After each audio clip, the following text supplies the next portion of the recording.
ज्ञानाञ्जनशलाकया चक्षुर्मीलितं येन तस्मै श्रीगुरुवे नमः।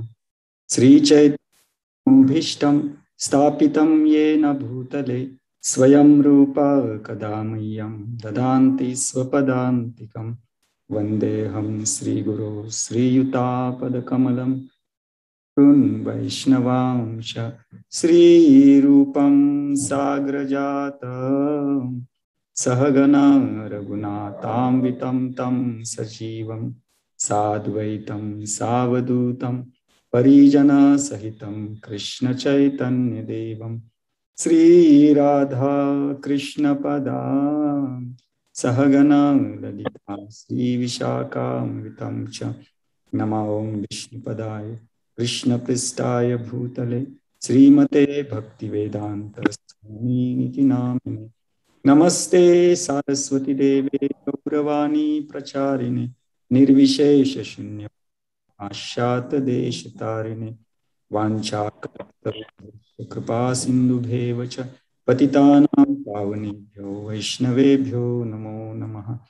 नमो महावदन्याय कृष्ण प्रेम प्रदायते कृष्णाय कृष्ण चैतन्य नामिने गौरहृषे नमः।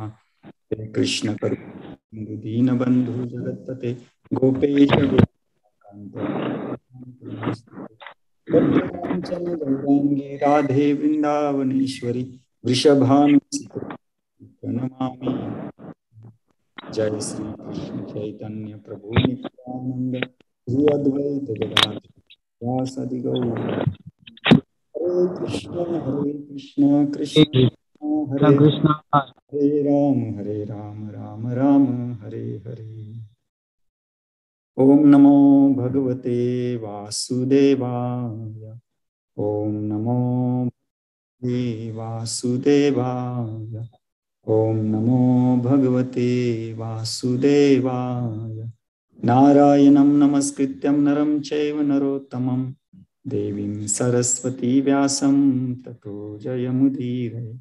नष्टप्रायेषु भद्रेषु नित्यं भागवत सेवया भगवती उत्तमश्लोके भक्तिर्भवति नैष्टिकी।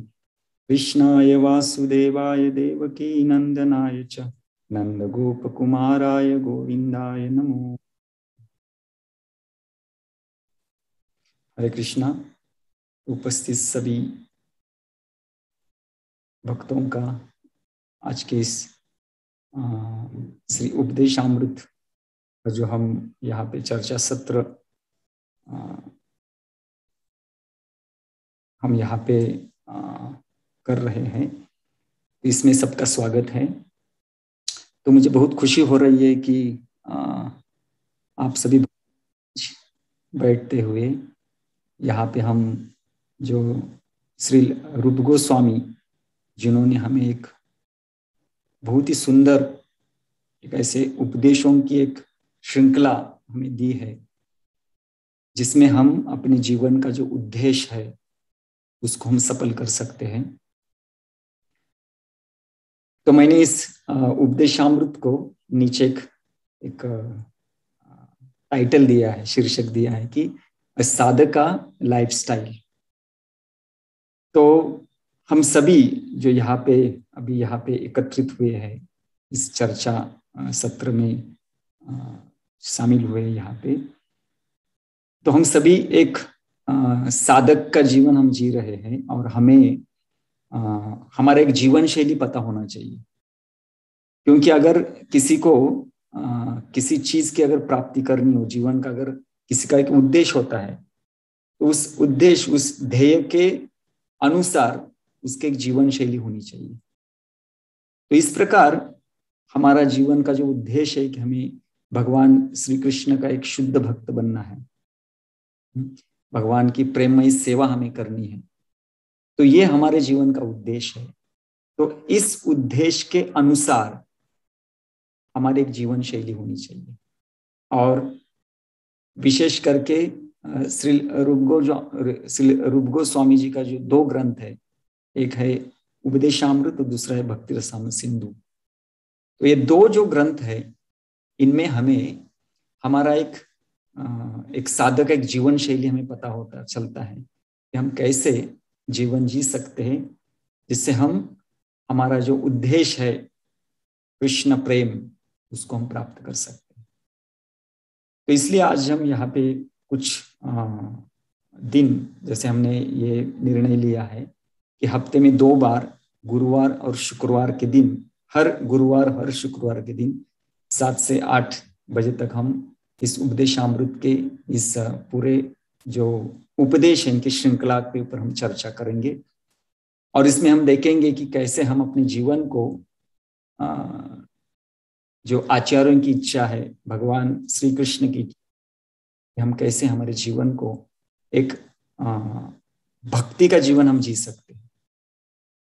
तो इसलिए इस सत्र में आप सबका स्वागत है।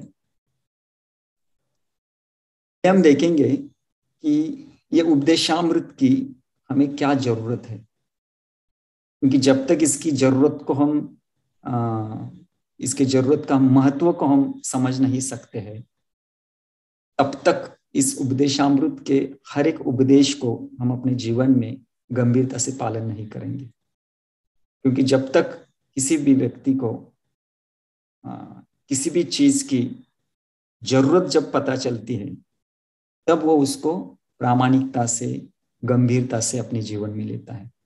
तो पहले हम उपदेशामृत की जरूरत क्या है, नीड ऑफ उपदेशामृत, इसकी चर्चा करेंगे। तो प्रभुपाद जी ने जहां जहां भी भगवत गीता रहे, श्रीमद् भागवत रहे, या प्रभुपाद जी ने जो अलग अलग ग्रंथ लिखे हैं, इन सभी ग्रंथों में प्रभुपाद जी ने अलग अलग जगह पे विशेष करके उपदेशामृत के महत्व को बहुत जोर दिया है। और वो डायरेक्टली वो वहां पे बताते नहीं, लेकिन उनके परपट में से जब हमको पढ़ते हैं तो हमें पता चलता है कि प्रभुपाद जी क्या बोल रहे हैं, प्रभुपाद जी किस ग्रंथ के बारे में हमें समझा रहे हैं, किस ग्रंथ को हमें फॉलो करना है। तो कुछ यहाँ पे प्रभुपाद जी के तात्पर्यों से हम देखेंगे कैसे उपदेशामृत हमारे जीवन में सबसे महत्वपूर्ण ग्रंथ है। ठीक है, भागवत के प्रथम स्कंद में 5वें अध्याय में 24वां जो श्लोक है, इसके तात्पर्य में प्रभुपाद विशेष करके 3 गुणों के बारे में चर्चा करते हैं। एक साधक के जीवन में ये 3 क्वालिटीज होना बहुत जरूरी है, और इसके बिना हम अपने जीवन को यशस्वी हम नहीं बना सकते। तो यहाँ पे प्रभुपाद बता रहे हैं कि without being self control, without being discipline and without being fully obedient, no one can become successful in following the instruction of spiritual master, and without doing so no one is able to go back to Godhead. तो प्रभुपाद जी यहाँ पे 3 गुणों के बारे में बता रहे हैं। एक बोल रहे हैं कि हमें इंद्रिय निग्रह, आत्म संयम, ये बहुत जरूरी है, पहला चीज। दूसरा, हमारे अंदर शिस्तबद्धता होनी चाहिए, और तीसरा है कि हमें आज्ञाकारी होना चाहिए। तो अगर हम इन 3 चीजों को अगर हम स्वीकार करते हैं, तो हम निश्चित रूप से हम हमारे गुरु ने जो हमें इंस्ट्रक्शन दिए हैं उनको हम फॉलो कर सकते हैं। अभी सबसे बड़ा इंस्ट्रक्शन हमारे लिए क्या है? सबसे महत्वपूर्ण इंस्ट्रक्शन ये है कि हरे कृष्ण महामंत्र का ध्यानपूर्वक जप करना। लेकिन प्रभुपाद जी यहाँ पे कह रहे हैं, जब तक इन 3 क्वालिटीज को हम स्वीकार नहीं करते, अपने जीवन में उनको प्राप्त नहीं करते हैं, तब तक हम गुरु के इंस्ट्रक्शन को फॉलो करना हमारे लिए बहुत मुश्किल है। और हम सुबह सुबह मंगल आरती में गाते, यश्य प्रसादात भगवत प्रसादो, यश्य अप्रसादात न गति कुतोपि। तो बिना गुरु को प्रसन्न किए हम भगवान को प्रसन्न नहीं कर सकते। और गुरु को हम कैसे प्रसन्न कर सकते हैं? हम उनके उपदेशों को पालन करने से। लेकिन उनके उपदेशों को पालन करने की शक्ति हमें कब आएगी?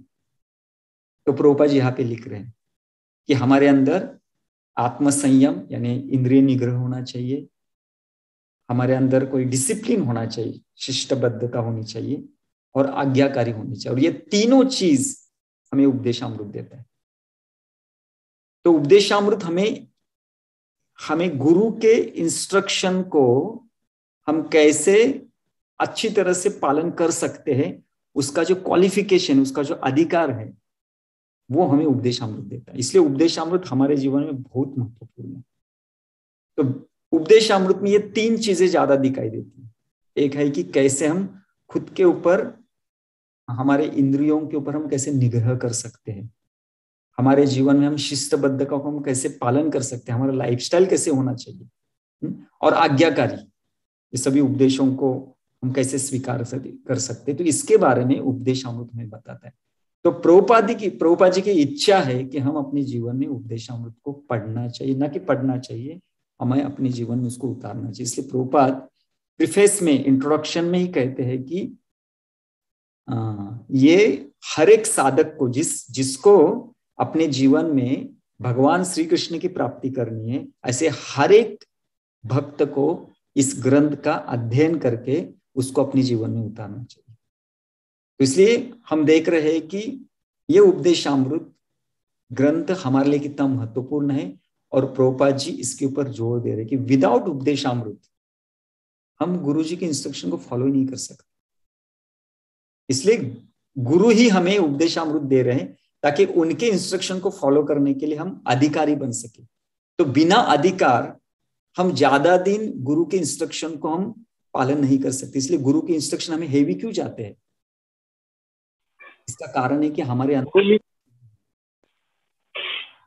तो इसलिए इन गुणों को प्राप्त करने के लिए हमें उपदेशामृत को फॉलो करना बहुत जरूरी है।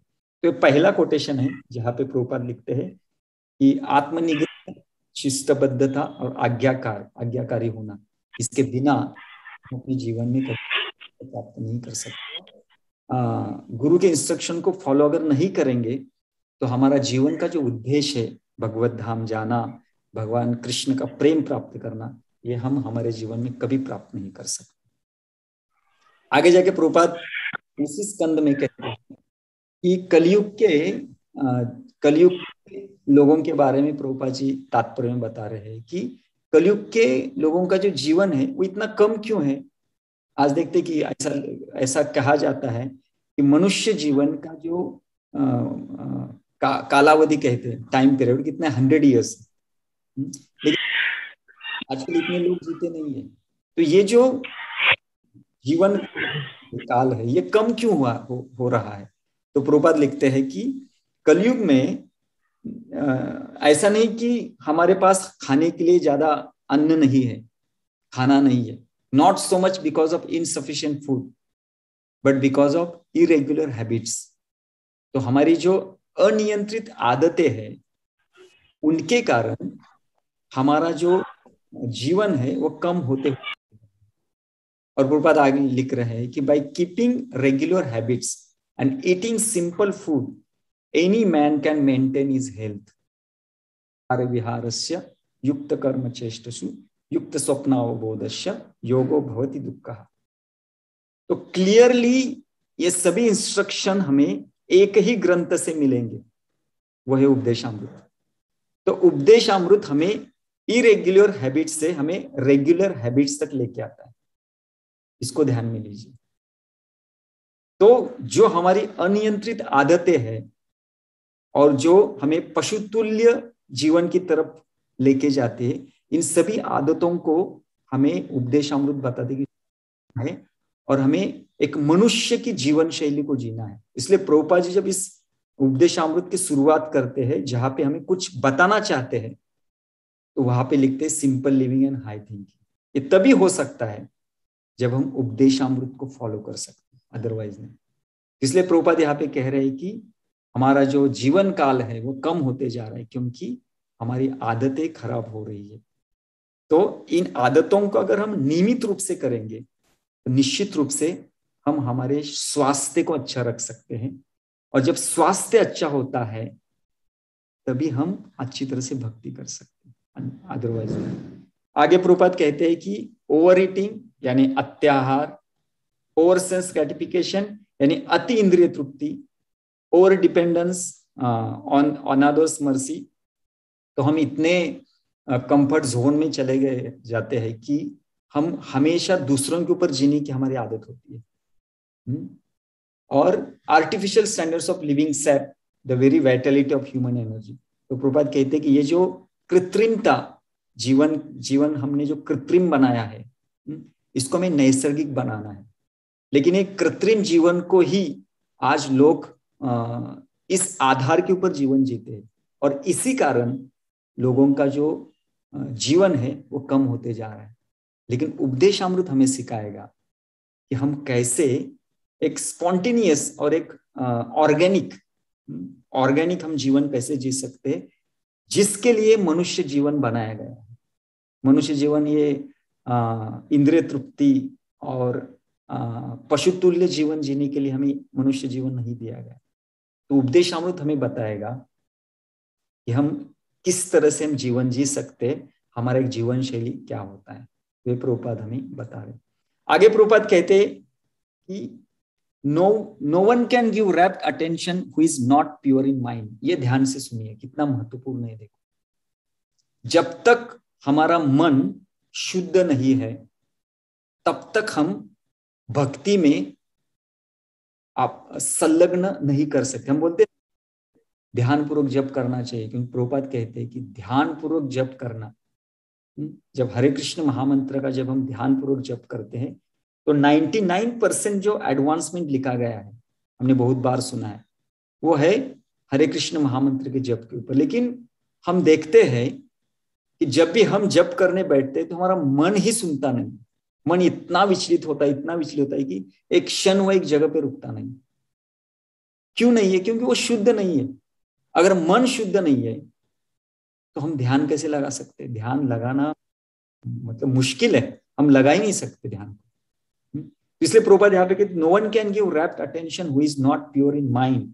आगे देखिए, no one can be pure in mind who is not pure in action. क्यों उनका मन शुद्ध नहीं है? कि उनकी क्रियाएं उनकी शुद्ध नहीं है, उनका जो कार्यकलाप है वो शुद्ध नहीं है। अगर उनका कार्यकलाप शुद्ध नहीं है तो उनका मन शुद्ध नहीं है। उनका मन शुद्ध नहीं है तो हम ध्यान नहीं लगा सकते, और अगर ध्यान नहीं लगा सकते तो कितना दिन हम हरे कृष्ण का महामंत्र का तपस्या के द्वारा जप करेंगे? तब कितना दिन करेंगे? ज्यादा दिन हमें तप नहीं होता है। कभी तो हमें उसका अनुभूति आना चाहिए, उसमें एक आस्वादन होना चाहिए। सालों साल अगर हम खींचते हुए जप करेंगे तो नहीं होगा। इसलिए उपदेशामृत देखो, मैंने कितने बार हमारे भक्तों के बीच में ही चर्चा की है। उपदेशामृत में पहले 6 श्लोकों में हरिनाम का कहाँ पे भी वर्णन नहीं किया गया।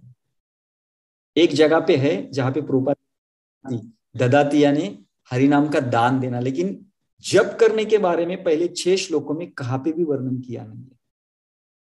तो पहले जो 6 श्लोक बताए गए हैं वो इसलिए बताए गए कि हम हमारे मन को स्थिर कैसे कर सकते। तो पहले 6 श्लोकों में विशेष करके पहले 3 श्लोक, और इन 3 श्लोकों में भी 2 और 3 नंबर का श्लोक है। इन जीवन शैली को जब हम शुरुआत में अपने जीवन में पालन करते हैं तो हमारा मन स्थिर होने लगता है। एक सात्विकता हमारे जीवन में आती है। बिना सात्विकता हम भक्ति नहीं कर सकते। रजो और तमोगुण में हम भक्ति नहीं कर सकते। रजो तमोगुण में जब साधक होता है उसके लिए बहुत परिश्रम होता है, बहुत संघर्ष होता है। क्यों? क्योंकि मन मानता नहीं है, मन बहुत चंचल है। इसलिए यहाँ पे प्रभुपाद कह रहे हैं कि बिना मन की शुद्धता से हम ध्यान नहीं लगा सकते, हम भक्ति में संलग्न नहीं हो सकते, और हमारा मन शुद्ध नहीं। क्यों? क्योंकि हमारे क्रियाकलाप शुद्ध नहीं है। अभी आगे देखिए, no one can be pure in action who is not pure in it.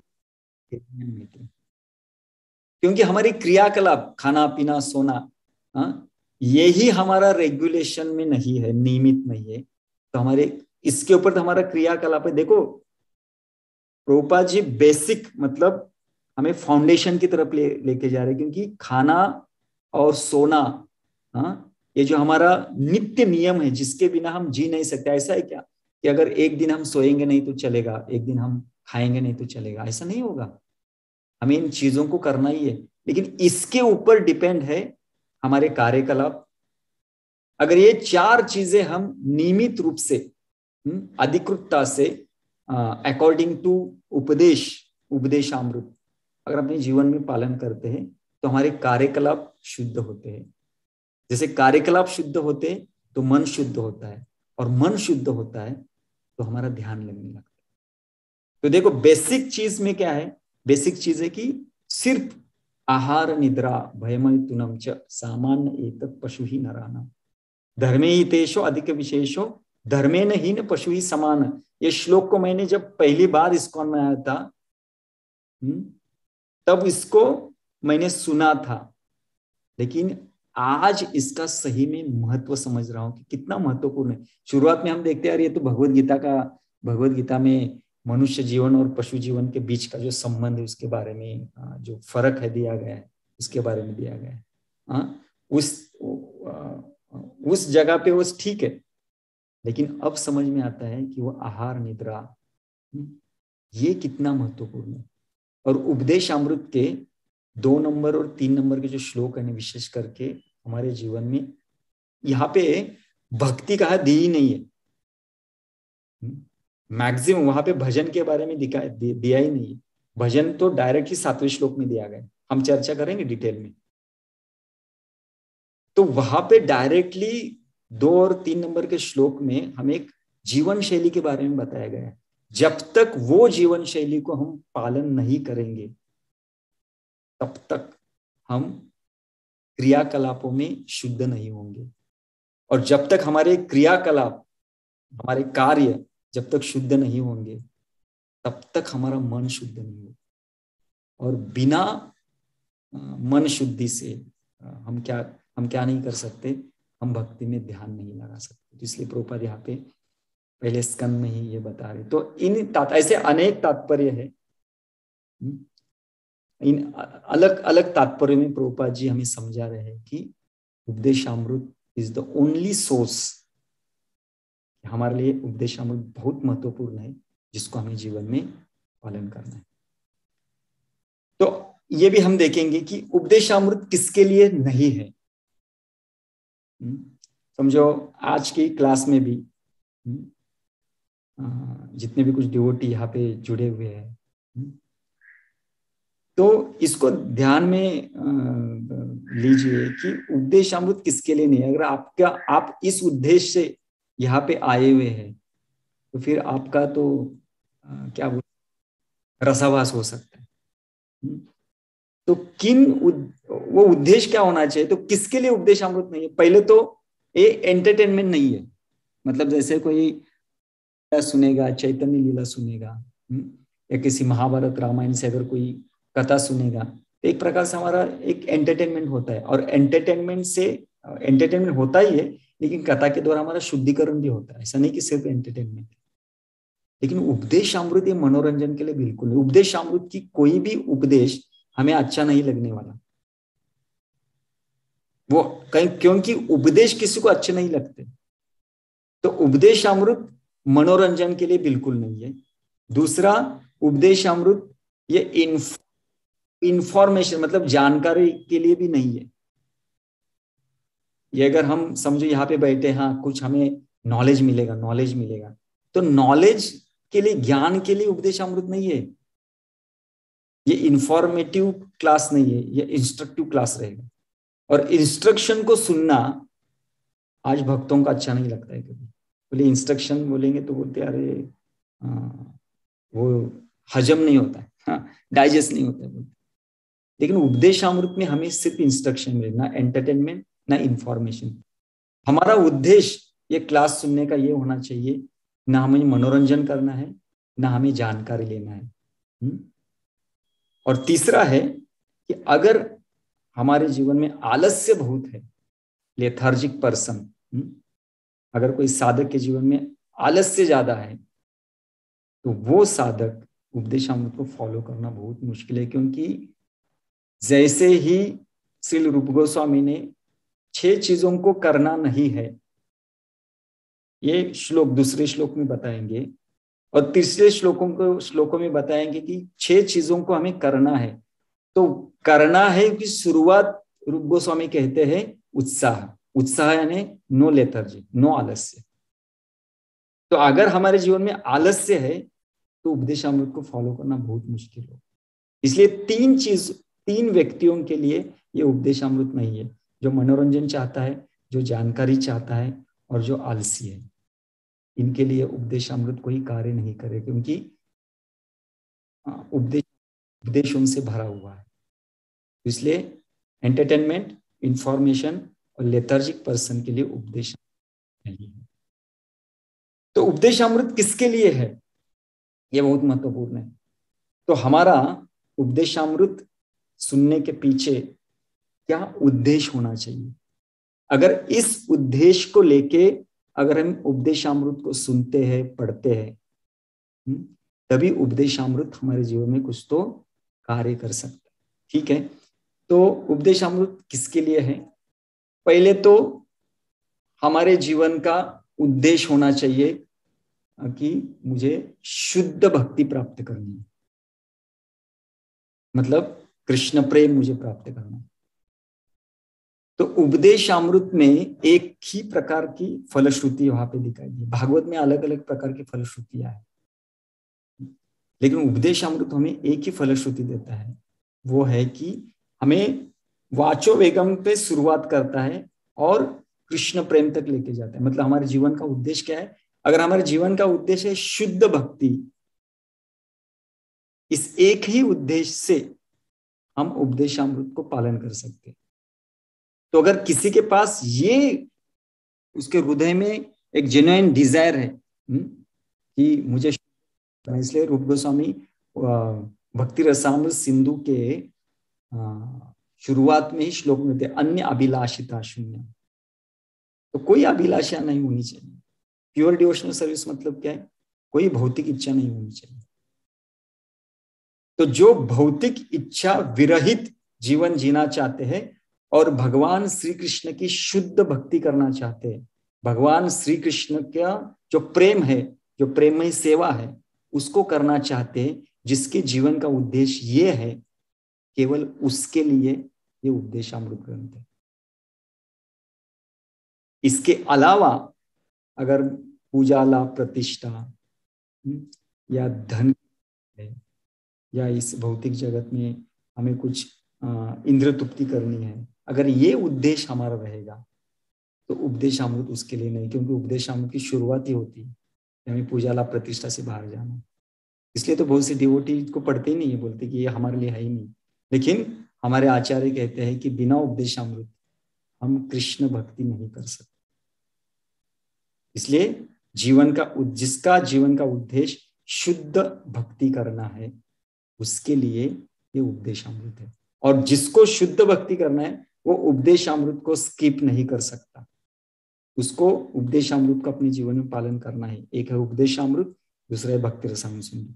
ये करना है क्योंकि श्री चैतन्य महाप्रभु ने जब श्री रूप गोस्वामी को उपदेश दिए तो उनको कहा था कि आपको पूरे समाज के लिए ऐसे ग्रंथों का निर्माण करना है जिसको पढ़ते हुए वो सभी जो जीव है वो भगवान श्री कृष्ण की भक्ति को प्राप्त कर सके। इसलिए आपका ऐसे ग्रंथों को निर्माण करना है, ऐसे जिन्होंने डायरेक्टली श्री चैतन्य महाप्रभु से उपदेश सुने हैं। इसलिए उनको कहा था कि श्री चैतन्य मनोभीष्टम। तो उन्होंने हमारे लिए जो भगवान श्री कृष्ण का हृदय को जानते हुए, भगवान श्री चैतन्य महाप्रभु के हृदय को जानते हुए हमारे लिए इंस्ट्रक्शन दिए हैं। इसलिए बहुत महत्वपूर्ण। इसलिए जिस भक्त का जीवन का उद्देश्य एक, मुझे उनको भगवान श्री कृष्ण की शुद्ध भक्ति करनी है, तो ऐसे साधक के लिए उपदेशामृत। दूसरा है कि ना कि उसके जीवन का उद्देश्य सिर्फ मेरे जीवन के उद्देश्य है मुझे शुद्ध भक्ति करनी है, सिर्फ उसका ही इतना नहीं चलेगा। तो स्ट्रॉन्ग डिजायर होना बहुत जरूरी है। किसके लिए वो तीव्र इच्छा होनी चाहिए? खुद को बदलने के लिए। क्योंकि उपदेशामृत हमें पूरा ऐसा 180 डिग्री घुमाता है पूर्ण रूप से, कि हम जिस जिस दिशा से हम जाते हैं ना, हमें बिल्कुल उल्टा दिशा से हमें चलने के लिए बोलता है। इसलिए अगर वो इच्छा है हमारी कि मुझे स्ट्रांग डिजायर होनी चाहिए कि हाँ मुझे क्या करना है, मुझे जीवन में बदलना है, तो ये तीव्र इच्छा जिसके पास है वही उपदेशामृत का अधिकारी। तीसरा है सिर्फ इच्छा नहीं होनी चाहिए, तो शोइंग डिजायर बाय एक्शन। ठीक है मेरी इच्छा है, तो इच्छा को हम कैसे, मेरी स्ट्रांग डिजायर है, तीव्र इच्छा है, वो कैसे समझ में आ सकता है? वो तभी आ सकता है जब मेरे क्रियाकलाप, एक्शन अकॉर्डिंग टू दैट उपदेश, दैट इंस्ट्रक्शन, उस इंस्ट्रक्शन के अनुसार मैं खुद को बदलने की इच्छा के प्रेरणा से मैं अभी कार्य कर रहा हूं, तो उसके लिए उपदेशामृत है। और ये बहुत महत्वपूर्ण है, ग्रैटिट्यूड टुवर्ड्स आवर आचार्य। तो हमारा पूरा जो गौड़ीय संप्रदाय है, इस गौड़ीय संप्रदाय ने हमारे लिए जो भी कुछ दिया है, गौड़ीय संप्रदाय ने हमें क्या दिया है? गौड़ीय संप्रदाय ने हमें विशेष करके कृष्ण प्रेम दिया है, भगवान श्री कृष्ण की शुद्ध भक्ति दी है। लेकिन जब हमारे पूरी परंपरा गौड़ीय संप्रदाय हमें अगर ये अगर देता है, तो हमारी कृतज्ञता होनी चाहिए। हम कृतज्ञता कैसे, हम कृतज्ञता को इस रूप में हमें प्रकट करना है कि जो कुछ भी आपने हमें दिया है, आचार्यों ने हमें दिया है, उसको हमें स्वीकार करना है। तो कैसे स्वीकार करेंगे? स्वीकार करने के लिए हमारे पास कोई प्रोसेस तो होनी चाहिए। वो प्रोसेस है उपदेशामृत, उपदेशामृत और भक्ति रसामृत सिंह। तो पूरा परंपरा को, पूरे गौड़ीय संप्रदाय को हम संतुष्ट कर सकते हैं। और पूरे गौड़ीय संप्रदाय ने जो कुछ भी, विशेष करके चैतन्य महाप्रभु के आने के बाद, श्री चैतन्य महाप्रभु अनार्पित चरण चिरात करुणे अवतीर्ण कलो, कलयुग में जब अवतरित हुए थे, तब उन्होंने अनअर्पित, आज तक किसी भी भगवान के अवतार ने या साक्षात भगवान भी जब आए थे, उन्होंने भी जो कुछ भी नहीं दिया था, ऐसा कृष्ण प्रेम वो देने के लिए आए हैं। और वही कृष्ण प्रेम को हमारे आचार्यों ने हमारे सामने प्रस्तुत किया है। लेकिन इसी कृष्ण प्रेम को हम कैसे स्वीकार कर सकते, उसके लिए कोई प्रोसेस तो होना चाहिए। वो प्रोसेस है उपदेशामृत। उस पद्धति को उपदेशामृत कहा जाता है। तो जब इस पद्धति को, इस जीवन शैली को हम अपने जीवन में उतारते हैं, तो सही रूप से हम कृतज्ञ हैं कि आचार्यों ने हमें जो कुछ भी दिया है उसको स्वीकार करने का अधिकार हम प्राप्त करते हैं। इसलिए बहुत ही महत्वपूर्ण है कि ग्रैटिट्यूड होना चाहिए, एक कृतज्ञता होनी चाहिए। और ये उपदेशामृत हमें वो देता है। उपदेशामृत का हम पालन कर रहे हैं तो हम कृतज्ञ हैं। तो इसलिए उपदेशामृत उनके लिए है कि जब परंपरा के प्रति कृतज्ञता प्रकट करने के लिए हमें उपदेशामृत को पालन करना है। और आगे बता रहे हैं कि जिस साधक की बिल्कुल उसने मानसिक तैयारी की है कि रेडी टू सेंस कंट्रोल, क्योंकि प्रभुपाद जी लिखते हैं कि फर्स्ट गोस्वामी देन कृष्ण भक्त। जब तक हम गोस्वामी यानी क्या है? गोस्वामी यानी जब तक हम अपने इंद्रियों को निग्रह नहीं करते हैं, गो यानी इंद्रिय, स्वामी यानी निग्रह करना, तो इंद्रियों को निग्रह नहीं करेंगे तब तक हम कृष्ण की भक्ति नहीं कर सकते। क्योंकि हमारे पास हमारी इंद्रिया और कृष्ण ऐसे दो स्वामी हैं, और एक व्यक्ति दो स्वामी की सेवा नहीं कर सकता। इसलिए अगर किसी एक को तो हम किसी एक ही स्वामी की कर सकते हैं ना। तो अगर हम इंद्रियों की सेवा करेंगे तो हम बन गए गोदास, मतलब इंद्रिया हमारे स्वामी हो गए और उनके हम दास हो गए। तो गो यानी इंद्रिया, उनके दास, तो हम गए गोदास। तो गोदास कृष्णदास नहीं बन सकता। अगर हमें कृष्णदास बनना है तो हमें गोस्वामी बनना पड़ेगा। इंद्रियों के ऊपर निग्रह जब जब तक हम नहीं करते हैं तब तक हम कृष्ण के भक्त नहीं बनेंगे, प्रेम को प्राप्त नहीं करेंगे। इसलिए उपदेशामृत किसके लिए है? उपदेशामृत उसके लिए है जो साधक उसने मानसिक तैयारी की है कि यस, मैं इंद्रिय निग्रह करने के लिए तैयार हूं।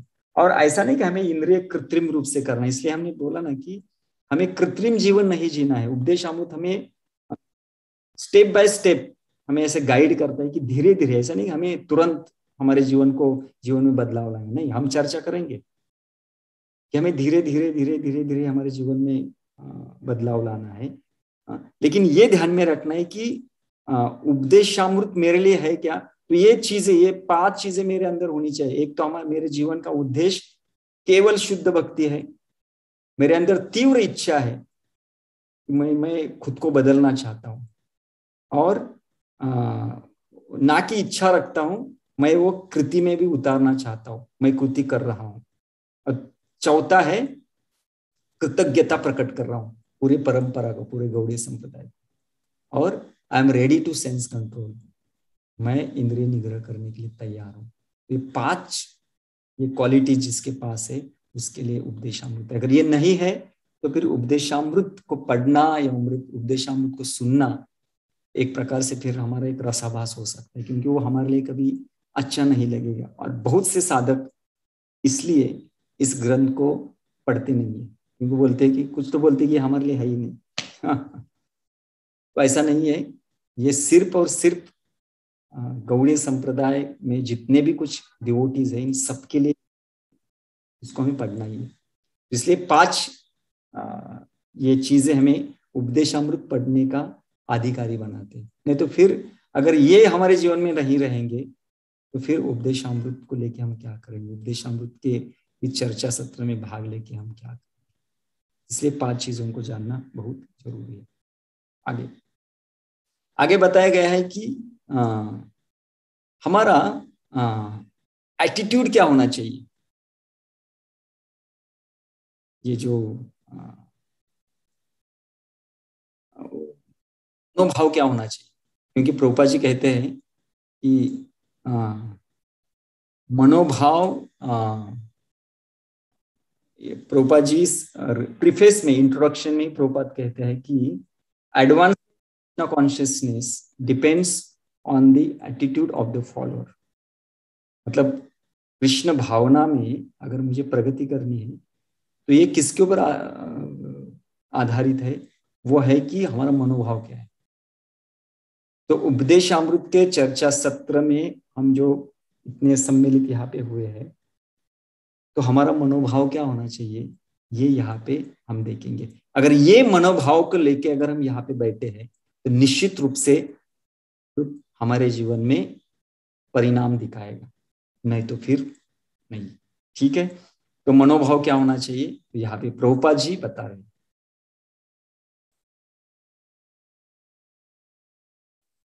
ओके, तो यहाँ पे बताया गया है कि I am by nature the eternal servant of Krishna, but because my bad fortune I have been inimical towards him from time immemorial. तो गत जन्मों से मैंने भगवान के प्रति मैंने एक शत्रुत्व के रूप में मेरा भगवान का संबंध हुआ है। और वो कैसे समझ सकते कि मैंने भगवान को शत्रु के रूप में देखा है। हम कहेंगे अरे प्रभु जी आप ऐसे कैसे बोल रहे हो, हम तो भगवान को हमारा सबसे मतलब प्रिय विषय के रूप में हम स्वीकार करते हैं। लेकिन यहाँ पे तो हम कहते हैं कि हम भगवान के प्रति शत्रुत्व भाव से हम देखते हैं। कैसे? उसका एक ही लक्षण है कि क्या मैं भगवान को मेरे स्वामी मानता हूं या मैं भगवान को मेरा शत्रु या मेरा कॉम्पिटिटर। तो यहाँ पे देखो कि गत जन्मों से करते आया हूं, इसका लक्षण क्या है? इसका लक्षण है कि मैं खुद को शरीर समझता हूं। तो जब तक मैं खुद को शरीर समझूंगा तब तक मैंने क्या किया है, इस शरीर को तृप्त करने का मैं प्रयास करूंगा। इसका मतलब क्या है? इसका मतलब यह है कि ये शरीर के द्वारा, ये शरीर तो भगवान का दिया हुआ एक प्रकार का यंत्र है, इसके द्वारा मुझे भगवान की सेवा करनी चाहिए। लेकिन भगवान ने जो शरीर दिया है इसके द्वारा मैं खुद की शरीर की सेवा करते जा रहा हूँ, और उसी के कारण मैं पुनरपि जननम पुनरपि मरणम, continuously wander in the cycle of birth and death in the material world. इस जन्म मुक्ति के चक्र में मैं गिरा हुआ हूं। गत जन्मों से चलता आ रहा है, पुनरपि जन्मम पुनरपि मरणम, जन्म मृत्यु जरा व्याधि, जन्म मृत्यु जरा व्याधि। क्यों? क्योंकि खुद को मैं शरीर समझता हूं। ये मेरा दुर्भाग्य है। लेकिन एक्चुअली मेरी स्थिति क्या है? मैं भगवान का एक नित्य पार्षद हूं, मैं भगवान के एक नित्य सेवक हूं। जीवेर स्वरूप है कृष्णेर नित्य दास। ये हमारी रियल, हमारी स्थिति है, ये हमारी रियल आइडेंटिटी है। लेकिन गत जन्मों से खुद को शरीर समझने के कारण मैं इस भौतिक जगत में, इस जन्म मुक्ति के चक्र में पड़ा हुआ हूं। तो देखो हम क्या देख रहे हैं, हम हमारे मनोभाव को देख रहे हैं।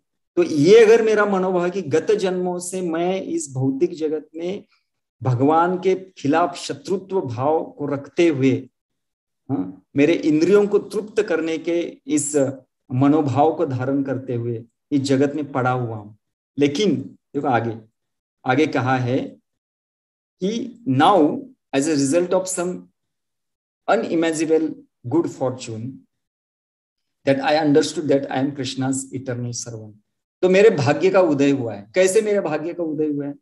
ताकि भक्तों के संगति में आते हुए, प्रभुपाद जी के इस संस्था में, इस इस्कॉन आंदोलन में हम आते हुए हमें ये समझ में आया है कि हाँ, मैं भूल चुका था कि मैं भगवान का अंश हूँ।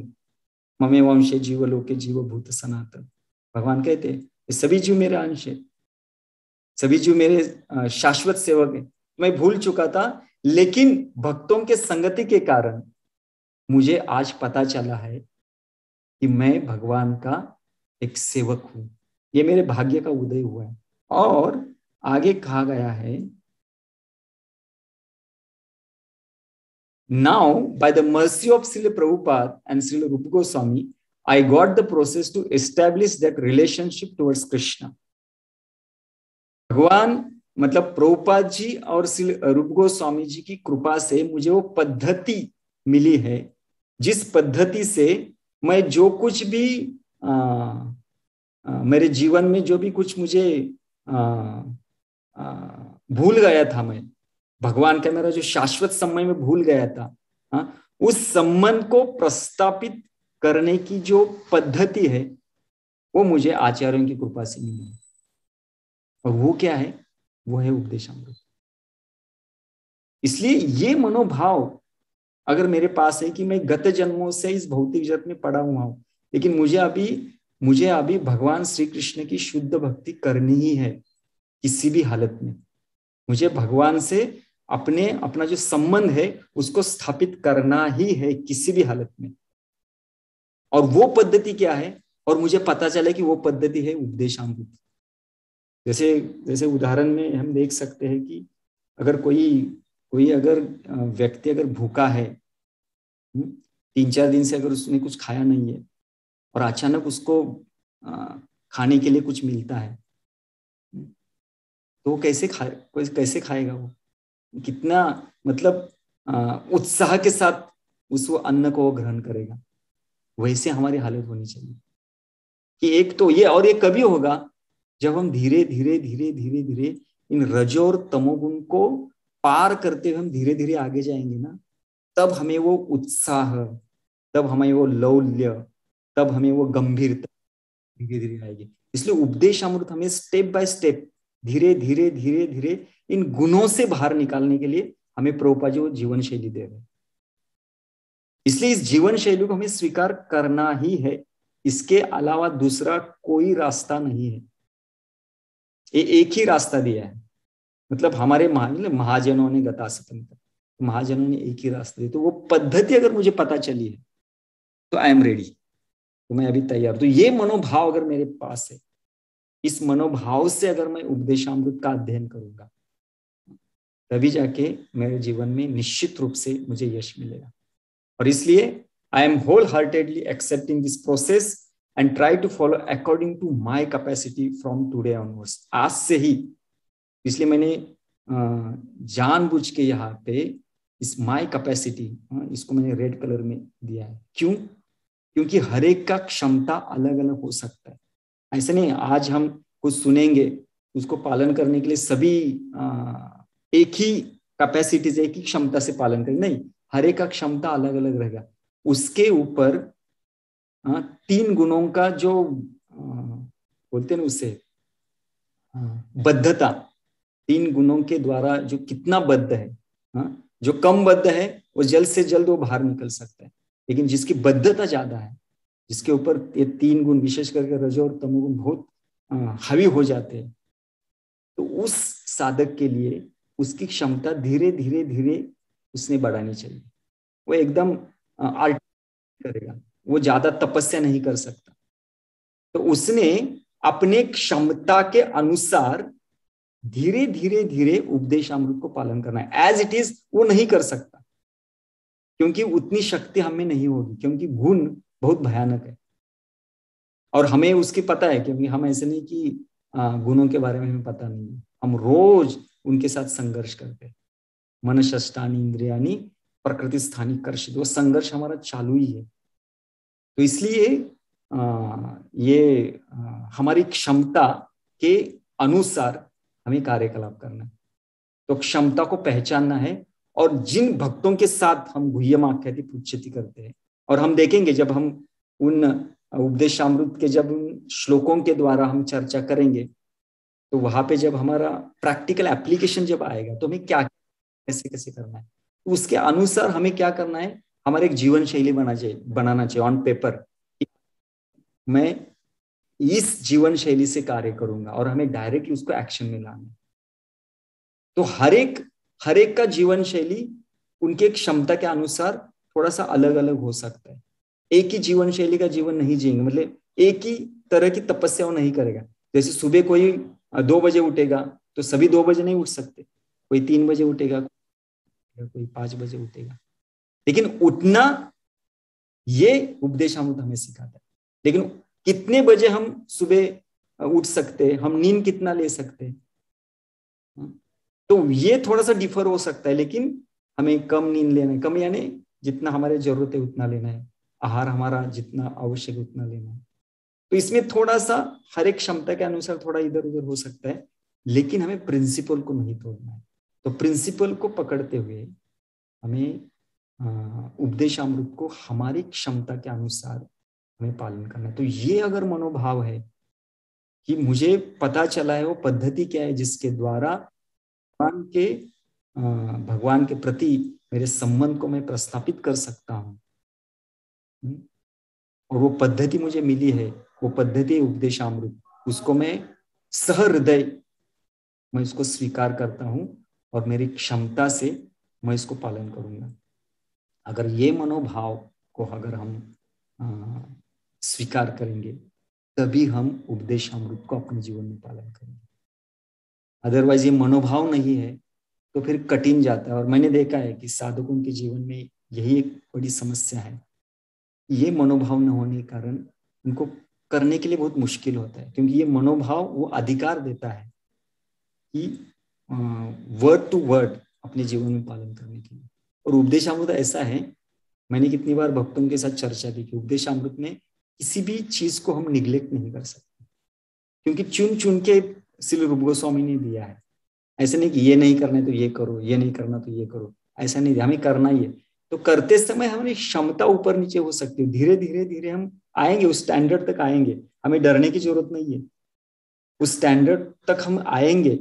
लेकिन हमें कहाँ से तो चालू करना है, तो कैपेसिटी को, हमारी क्षमता को पहचाना है, और जिनसे हम मार्गदर्शन लेते हैं उनके साथ बैठते हुए हमारे एक जीवन शैली बनाना चाहिए। ऑन पेपर एक कागज पर लिख के रखना चाहिए कि मुझे कल से मैं नींद, हमारा शेड्यूल, टाइम टेबल ऐसा होगा, हमारा आहार ऐसा होगा, ये ऐसा हमारा पूरा जीवन शैली, जो भी हम इस सत्र के दौरान हम यहाँ पे चर्चा करेंगे, तो वो ऑन पेपर होना चाहिए, और उसको धीरे धीरे पालन करना बहुत जरूरी है। अगर ये नहीं करेंगे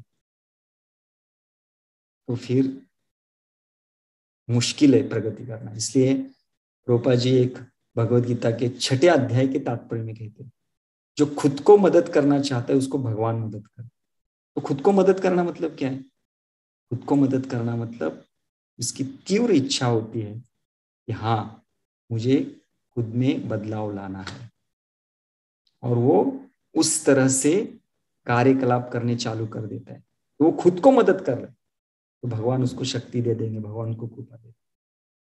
तो इसलिए इस मनोभाव को लेके अगर हम इस क्लास में बैठते हैं कि यस, आई एम रेडी, मैं स्वीकार करता हूं इस पद्धति को, हाँ, और अपनी क्षमता के अनुसार मैं अभी इसको पालन करने का निश्चित रूप से प्रयास करूंगा। ये मनोभाव जिसके पास है, ये उपदेशामृत। और लास्ट में यहां पे बताया गया है कि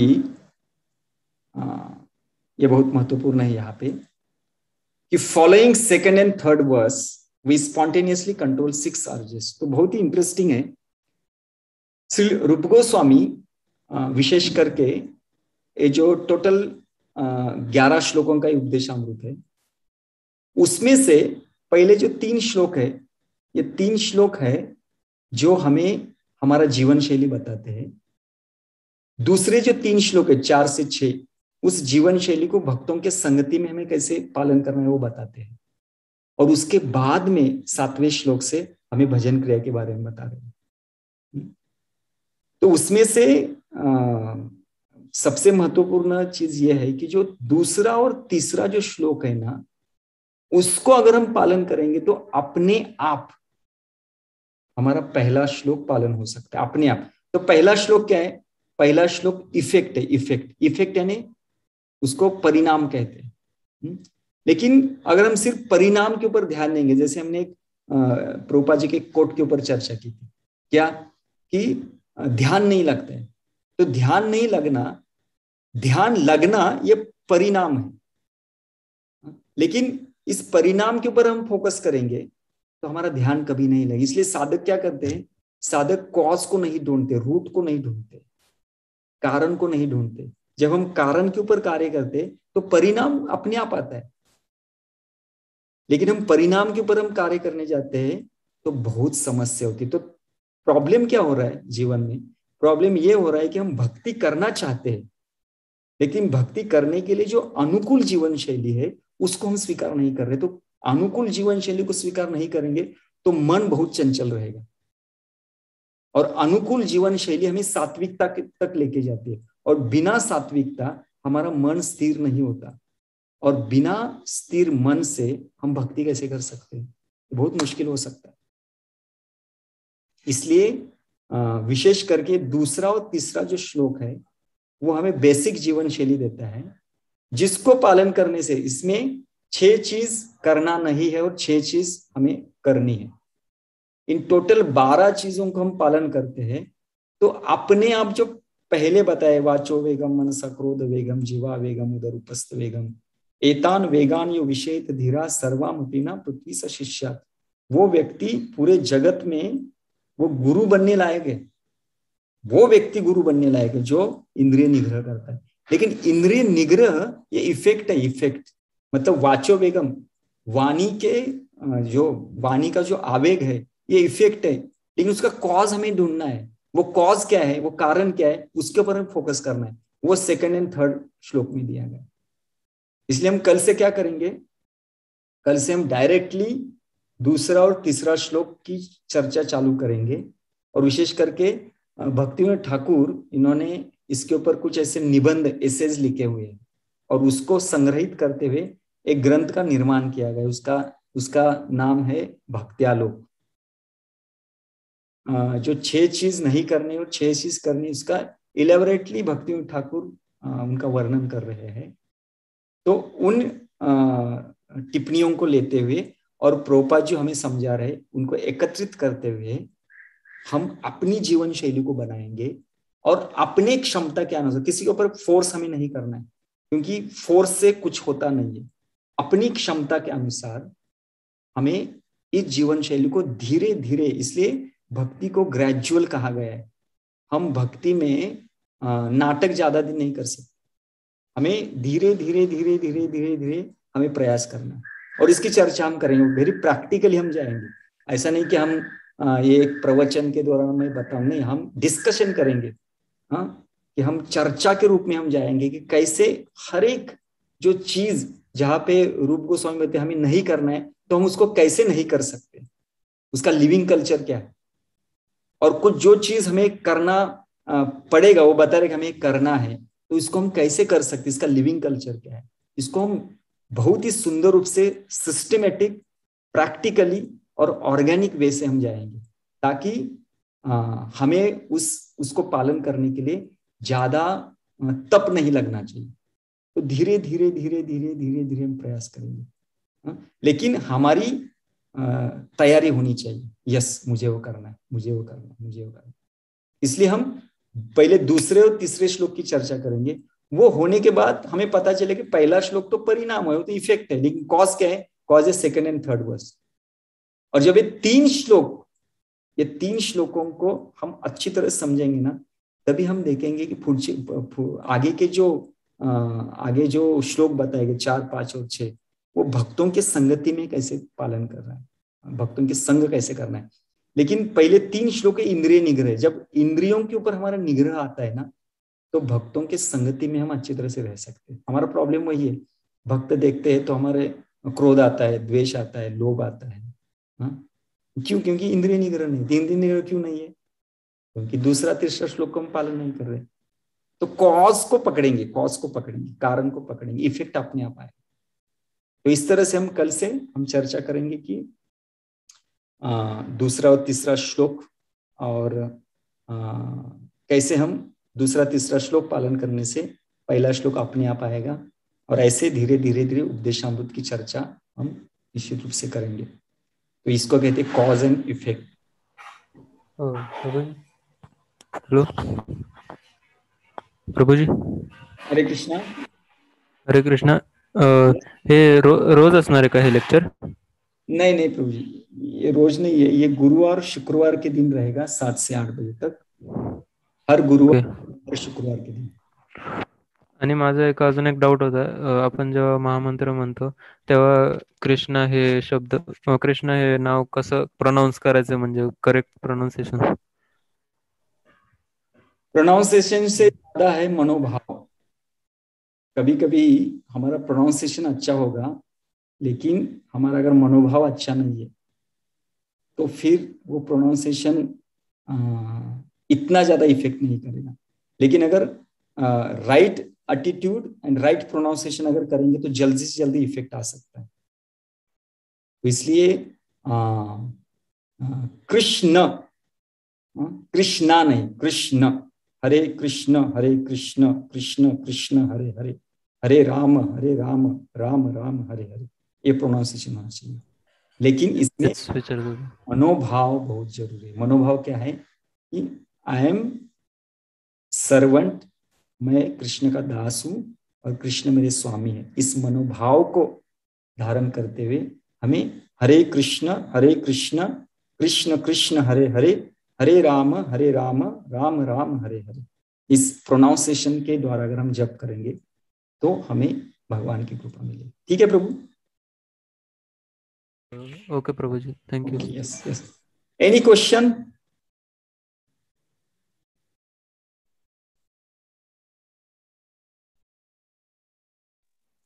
Hare Krishna Prabhuji, Dandat Pranam. Yes प्रभु जी। Very nice class Prabhuji, very nicely explained. Thank you. Prabhuji, question था, जिन्होंने हाँ।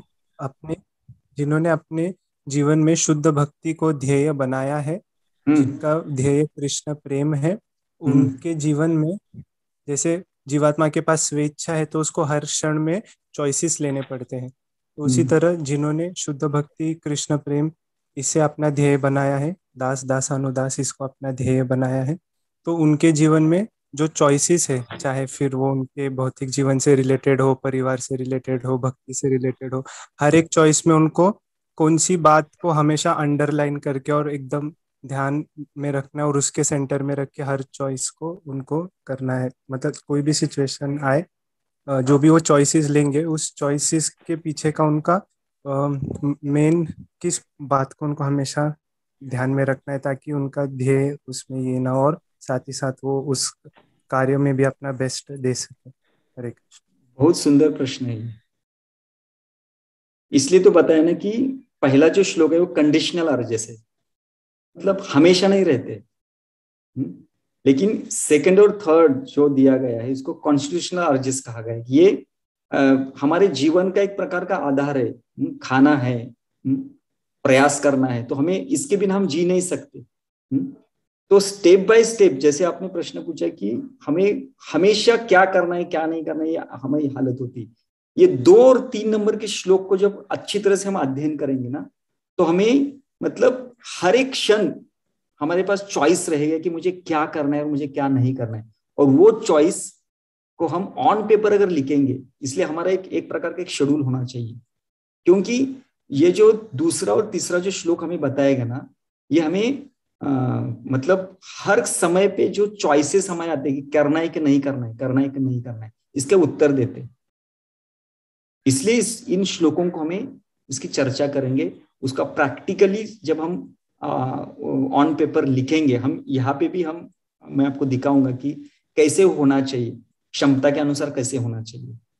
तो जब चर्चा आगे बढ़ेगी ना, तो इसका सॉल्यूशन मिलेगा। और ये निश्चित रूप से मैं गारंटी मेरा गारंटी नहीं है, हमारे आचार्य कह रहे हैं कि दूसरे और तीसरे श्लोक को अगर हम पालन करेंगे, निश्चित रूप से गारंटी है कि हम पहला श्लोक स्पॉन्टेनियसली आएगा।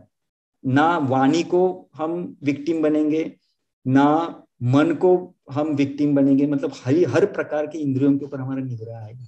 तो इंद्रिय निग्रह हम अगर कृत्रिमता से करेंगे तो ज्यादा दिन नहीं करेंगे, वही तो हमारी हालत है। लेकिन इंद्रिय निग्रह परिणाम होना चाहिए, स्पॉन्टेनियसली होना चाहिए। कब होगा? जब हम जीवन शैली में सुधार लाएंगे।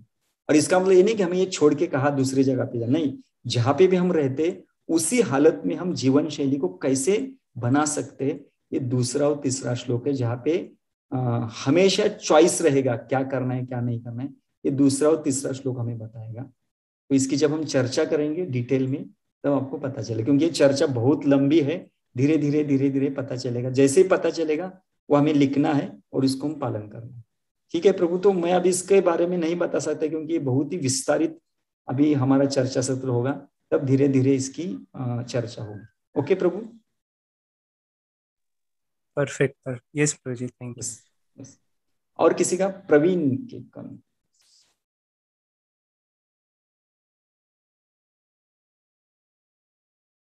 शरण प्रभु, इनको अनम्यूट करना पड़ेगा ना। यस। हरे कृष्णा जी, धन्यवाद। यस, हरे कृष्णा हरे कृष्णा। प्रभु जी, मेरा प्रश्न था कि एक्चुअली प्रभुपाद जी ने एक जगह पे कहा कि हैबिट जो होता है वो हमारा सेकंड नेचर होता है, कि इसलिए प्रैक्टिस करना चाहिए। हाँ। तो अब जब हम प्रैक्टिस करते हैं भक्तों के संग में, तो इंद्रिय निग्रह मतलब उसमें इंद्रिय निग्रह मतलब आसानी आता है जब हम भक्तों के संग में नहीं, मतलब थोड़ा आउट ऑफ एसोसिएशन जाते, तो मतलब बहुत मुश्किल होता है वो, मतलब जो इंद्रिय निग्रह करना, मतलब जो नियम है। तो तब क्या करना चाहिए जी? नहीं प्रभु देखो, उपदेशामृत, इसलिए देखो उपदेशामृत ग्रंथ कहाँ पे भी ऐसा नहीं कहता कि आप उपदेशामृत ग्रंथ को पढ़ेंगे तो आप कहाँ भी एक हिमालय में जाएंगे और अच्छी तरह से भक्ति करेंगे, ऐसा नहीं कह रहे। इसलिए उपदेशामृत में 3 श्लोकों के लिए भक्तों का संग दिया है। 3 श्लोकों में बताया गया है भक्तों का संग। इसका मतलब क्या है? हम बिना भक्त के संग ये नहीं करेंगे। और मुझे आपको मतलब ऐसा नहीं कि मुझे फंसाना है या आपको चीट करना है। मैं आपको निश्चित रूप से बता सकता हूं, अगर मैं भी भक्ति की संगति छोड़ते अगर मैं बाहर जाऊंगा तो मैं भी भक्ति नहीं कर सकता, ये गारंटी, क्योंकि माया हमें छोड़ेगी नहीं। तो इसलिए हमें ऐसा स्थिति हमें लाना है कि कम से कम एक तो भक्त हमारे साथ होना चाहिए, कम से कम एक तो भक्त। अगर उतना भी हमारे पास नहीं रहेगा तो फिर जीवन शैली का कुछ फिर ये नहीं, क्योंकि बिना भक्त के हम जीवन शैली को स्वीकार नहीं कर सकते। ऐसा कोई फॉर्मूला शास्त्र में नहीं है। इसलिए शास्त्र कहता है आदि मध्य और अंत्य। पूरे इस भक्ति लिटरेचर को आप पढ़ेंगे ना, तो कहाँ पे भी ऐसा नहीं लिखा गया है कि बिना भक्त के आप भक्ति कर सकते। सबसे महत्वपूर्ण है भक्त की संगति। इसलिए रूप गोस्वामी 3 श्लोकों में हमें बता रहे कि भक्त संगति में हमें कैसे रहना। 3 श्लोक दिए इसके ऊपर। भजन क्रिया के लिए उन्होंने सिर्फ एक श्लोक का एक लाइन दिया है। श्लोक का 4 लाइन्स होते हैं ना, तो भजन क्रिया के लिए एक ही लाइन दिया गया है, अनर्थ निवृत्ति के लिए एक ही लाइन दिया है, निष्ठा के लिए एक ही लाइन दिया है, रुचि के लिए एक ही लाइन दिया है। लेकिन साधु संघ के लिए 3 श्लोक दिए गए। 3 श्लोक यानी 3 into 4, 12 लाइन दिए गए। देखो कितना महत्वपूर्ण है। तो बिना साधु संघ, बिना भक्त संघ हम भक्ति नहीं कर सकते। मुझे आपको फंसाना नहीं है, मैं आपको ऐसा भी कह सकता हूँ नहीं नहीं नहीं वहां पे भक्तों को क्रिएट करो, नहीं, मैं आपको चीट नहीं करूंगा। मैं आपको प्रामाणिकता से बताऊंगी, आपको एक तो भक्त आपके पास होना चाहिए। तो फिर उसके लिए क्या करना है? समझो हम ऐसी जगह पे गए हैं जहाँ पे भक्त संग नहीं है, तो हमें भक्त की संगति को पहले, हमारा ये आपका पहला ड्यूटी होना चाहिए कि मैं भक्त की संगति को कैसे ढूंढ सकता हूँ, उस संगति को मैं कैसे मतलब उस संगति को मैं कैसे प्राप्त कर सकता हूँ। ये आपका पहला ये होना चाहिए एप्लीकेशन। और फिर आगे जाके भक्ति होगी, क्योंकि अकेले एक हमारे नहीं पाए बल। हम कितने भी उन्नत रहेंगे लेकिन अकेले हम भक्ति नहीं कर सकते। तो बिना भक्तों के संगति हम भक्ति नहीं करेंगे। उपदेशामृत हमें ये बताता नहीं है, इसलिए उपदेशामृत में 3 श्लोक बता रहे हैं भक्त के संगति के लिए।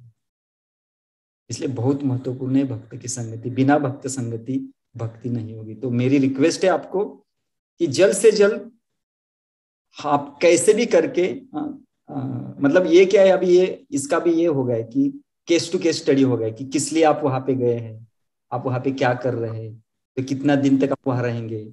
तो केस टू केस वो स्टडी रहेगा। तो उसको डिटेल में आपके जो भी काउंसलर रहे या आप जिनसे भी आप मार्गदर्शन लेते हैं उनके साथ बैठते हुए कैसे फिर से आप भक्तों के संगति में आ सकते हैं, उसका आप विचार कीजिए। क्योंकि बिना भक्त की संगति भक्ति नहीं होने वाली। ठीक है प्रभु? ओके प्रभु जी, धन्यवाद। हरे कृष्णा। हरे कृष्णा। हरे कृष्णा। यस, और किसी का कोई?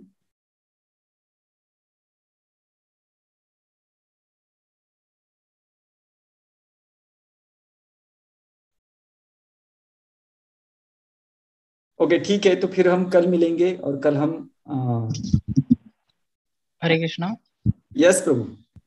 प्रभु जी, तुम्हें जो आपने जो पॉइंट्स बताए थे, जैसे कि किसके लिए उपदेशामृत है, उसमें से एक स्ट्रॉन्ग डिजायर वाला पॉइंट है। तो मैं खुद के साथ वो चेक कर रहा था, तो डिजायर तो है लेकिन स्ट्रॉन्ग वाली नहीं है।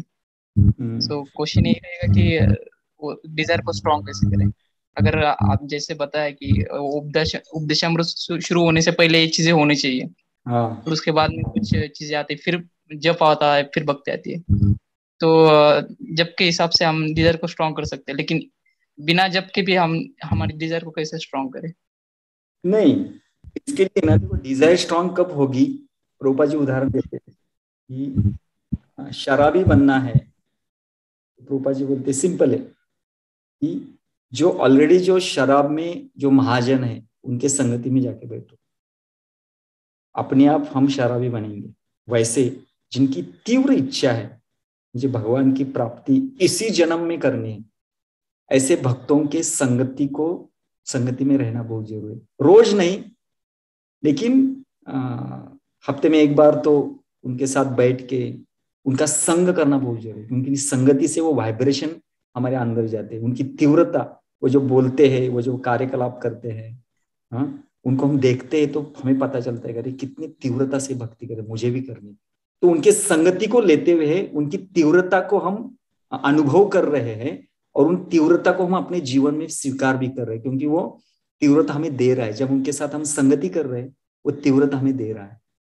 तो स्ट्रॉन्ग डिजायर जिसके पास है उनका संग करना बहुत जरूरी है। क्योंकि देखो, इसलिए तो सत्संग बताया गया है ना। सत्संग इसलिए है कि जो भी हमारे पास नहीं, सत्संग में जाओ आपको मिलेगा। इसलिए परम पूज्य राधानंद स्वामी महाराज कहते हैं पूरे ब्रह्मांड में सबसे महत्वपूर्ण अगर कोई चीज है वो है भक्तों का संग। जिसको भक्तों का संग मिला है उसके जीवन में सबसे बड़ा भाग्यवान व्यक्ति वो है। साधु संग सर्वशास्त्रे का नहीं, क्या बोलते हैं उसे, लव मात्र साधु संग सर्व सिद्धि। तो उस संगति अगर हमें थोड़ी भी समय के लिए मिलेगी तो हमारी सभी सिद्धि, मतलब हमारा भाग्य खुल सकता है। ब्रह्मांड भ्रमिते कौन भाग्यवान जीव, गुरु कृष्ण प्रसादे पाए भक्ति लता, जिसको गुरु की संगति मिली है, जिसको भक्तों की संगति मिली है, सबसे भाग्यवान जीव है। तो सबसे बड़ा भाग्यवान वो है जिसको शुद्ध भक्तों का संग मिलता है। और शुद्ध भक्त मतलब जिनकी शुद्ध भक्ति करने की इच्छा है, उसको भी शुद्ध भक्त कहा गया है। जिसकी शुद्ध भक्त करने की इच्छा, वो तीव्रता से करता है।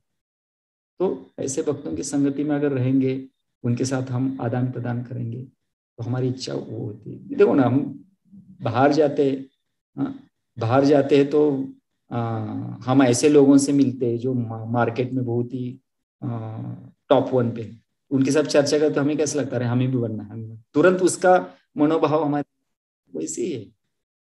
तो ऐसे भक्तों की संगति में रहना है। तो एक ही है, देखो, आध्यात्म इस चीज के ऊपर बहुत ही निर्भर है, वो है भक्तों का संग। बिना भक्त के संग आध्यात्म नहीं चलता। फिर वो योग होता है, योग यानी योगी, योगी यानी वो ध्यान करना, ये करना, सिद्धियों के पीछे पड़ना। तो वो हमारे लिए नहीं है, हमारे लिए एक ही है, भक्तों का संग, तभी हम भक्ति करेंगे। ठीक है प्रभु? यस प्रभु जी। यस, हरि हरि। और एक क्वेश्चन था। यस। जैसे कि उपदेशामृत किसके लिए नहीं है, उसमें से एक थर्ड पॉइंट है पर्सन। तो मैं तो खुद को समझता हूँ, मैं बहुत आलसी हूँ। और ये चीज इसके लिए कि ज्यादा भक्तों का संग मतलब फिजिकली नहीं हो पाता, ऑनलाइन तो, और बस संडे को होता है। और एक दूसरी एक चीज है कि एनवायरनमेंट वैसा नहीं है। तो वो एनवायरनमेंट चेंज करना मेरे कंट्रोल में इतना नहीं है। मतलब अब जब जिस हिसाब से मैं हूँ, तो उसके लिए मैं क्या कर सकता हूँ? सुनो, जब हम, देखो, आपको एनवायरनमेंट चेंज करना नहीं करना है, इसके पहले ये क्या है, ये ऐसा हो गया कि हमें क्या करना है क्या नहीं करना है इसके हमें पता नहीं है। जब हम चर्चा करने जाएंगे कि हमें क्या करना है क्या नहीं करना है, उसमें आपको क्या कठिनाई आती है, उसकी जब हम चर्चा करेंगे तभी पता चलेगा कि वहां पे परिणाम क्या है, कारण क्या है। समझ रहे? तो हमें अभी कारण के ऊपर ज्यादा फोकस। तो जब हम दूसरा तीसरा श्लोक पढ़ते पढ़ते जाएंगे आगे, उस हर एक चीज को आपको अपने जीवन में पालन करना है अपनी क्षमता के अनुसार। वहां पे कहाँ पे समस्या आती है, उस चीज को लेते हुए जब हम चर्चा करेंगे तभी हमें पता चलेगा कि कहाँ पे कार्य करना है। ठीक है? लेकिन अभी हम नहीं कह सकते, क्योंकि आपको आहार में प्रॉब्लम आ रहा है क्या, निद्रा में प्रॉब्लम आ रहा है क्या, तो ये केस टू केस स्टडी हो गया। तो निद्रा में प्रॉब्लम आ रहा है, ज्यादा नींद हो रही है, ठीक है, तो उसको कम कैसे कर सकते हैं? तो आहार में कुछ कम करना है, सोने से पहले क्या होना चाहिए, क्या, ये सब केस टू केस स्टडी हो गए। और ये करना ही है, ये अगर नहीं करेंगे ना तो फिर होने वाला नहीं है, ये करना ही है। तो लेथर्जी मतलब आलसी मतलब तमोगुण ज्यादा है, और तमोगुण यानी अज्ञान। तो तमोगुण को तोड़ने के लिए हमें थोड़ा सा क्रिया को बढ़ाना चाहिए, और तमोगुणी पदार्थ कम करने चाहिए, तमोगुणी व्यक्ति के संग में नहीं रहना चाहिए, तमोगुणी गुणों का संग नहीं करना चाहिए, तमोगुणी परिस्थिति का संग नहीं करना चाहिए। अलग अलग आएगा वो, तो जब हम चर्चा करने जाएंगे तब डिटेल में उसकी ये होगा। तो केस टू केस होगा कि आपको कहाँ पे समस्या एग्जैक्टली, तो वहां पे केस टू केस जाते हुए हम तब हमें वो सॉल्यूशन मिलेगा, वो कारण ढूंढेंगे। तो परिणाम के पीछे नहीं पड़ना है, हमें कारण के पीछे पड़ना है। कारण को करेंगे तो परिणाम अपने आप दिखेगा। यस प्रभु जी, डेफिनेटली।